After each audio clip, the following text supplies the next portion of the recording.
Headlines നോക്കി property വാങ്ങുന്നത് weather report നോക്കി ലൈഫ് പാർട്ണറെ സെലക്ട് ചെയ്യുന്ന പോലെയാണ്. ഇത് തമ്മിൽ ഒരു ബന്ധവുമില്ല. ഈ മീഡിയ നോയ്സും മാർക്കറ്റ് ഫണ്ടമെന്റൽസും തമ്മിലുള്ള ഡിഫറൻസ് മനസ്സിലാക്കാത്തവർ പലപ്പോഴും റോങ് മാർക്കറ്റിൽ കൊണ്ടുപോയാണ് പ്രോപ്പർട്ടി ഇൻവെസ്റ്റ് ചെയ്യാൻ സാധ്യത. Do not build your property strategy in national averages. Because Australia ഒരു സിംഗിൾ പ്രോപ്പർട്ടി മാർക്കറ്റ് അല്ല. It consist of different micro markets. Different markets or different locations different വേയിലാണ് move ചെയ്യുന്നത്. ഇപ്പോൾ news headlines കേട്ടിട്ട് market വീക്കാണ്, property crash ആവും, ഇങ്ങനെയുള്ള കാര്യങ്ങളൊക്കെ കേട്ട് നമ്മൾ അപ്സെറ്റ് ആവാതിരിക്കുക. ഞാൻ പറയുന്നത് സ്മാർട്ട് ആയിട്ടുള്ള ഇൻവെസ്റ്റേഴ്സ് എന്ന് പറയുന്നത് ഇതിന് മുന്നേ സ്മാർട്ടായിട്ട് ഇൻവെസ്റ്റ് ചെയ്ത് അതിനകത്ത് നിന്ന് നല്ലൊരു പാസീവ് ഇൻകം അല്ലെങ്കിൽ ക്യാപിറ്റൽ ഗ്രോത്ത് ജനറേറ്റ് ചെയ്ത ആൾക്കാരുടെ കേസാണ് പറയുന്നത്. അവർ നോക്കുന്നത് ന്യൂസ് ഹെഡ്ലൈൻസ് അല്ല, പ്രോപ്പർട്ടി മാർക്കറ്റിന്റെ ഫണ്ടമെന്റൽസ് ആണ് അവർ നോക്കുന്നത്. ഒരു മാർക്കറ്റിൽ സപ്ലൈ കുറവാണോ, ഡിമാൻഡ് സ്ട്രോങ് ആണോ, വേക്കൻസി പീരീഡ് എങ്ങനെയുണ്ട്, പോപ്പുലേഷൻ മൂവ്മെന്റ് എങ്ങനെയാണ്, റെന്റൽ ഡിമാൻഡ് എങ്ങനെയാണ്, സ്റ്റോക്ക് ലെവൽസ് ടൈറ്റ് ആണോ, അവിടെ ജോബ്സ് ക്രിയേറ്റ് ചെയ്യുന്നുണ്ടോ, പുതിയ ഇൻഫ്രാസ്ട്രക്ചർ പ്രൊജക്ട്സ് വരുന്നുണ്ടോ, സപ്ലൈ എങ്ങനെയുണ്ട്, അതിന്റെ ഡിമാൻഡ് എങ്ങനെയുണ്ട്, ഇത് തമ്മിലുള്ള ഇംബാലൻസ് എന്തൊക്കെയാണ്. ഇതൊക്കെയാണ് long term property ഇൻവെസ്റ്റ്മെന്റിൽ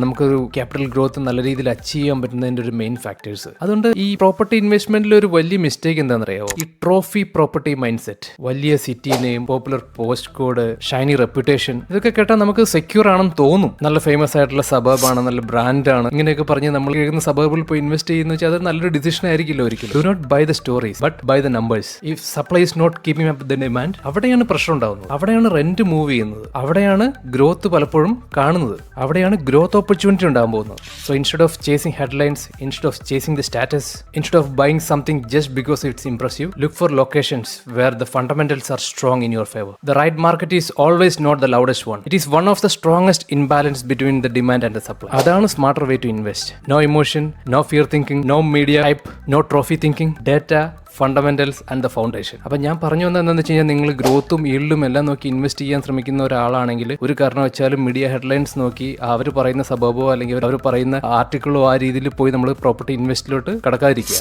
look deeper, understand the fundamentals and buy where the data makes sense. Okay, happy investing, take care, bye by.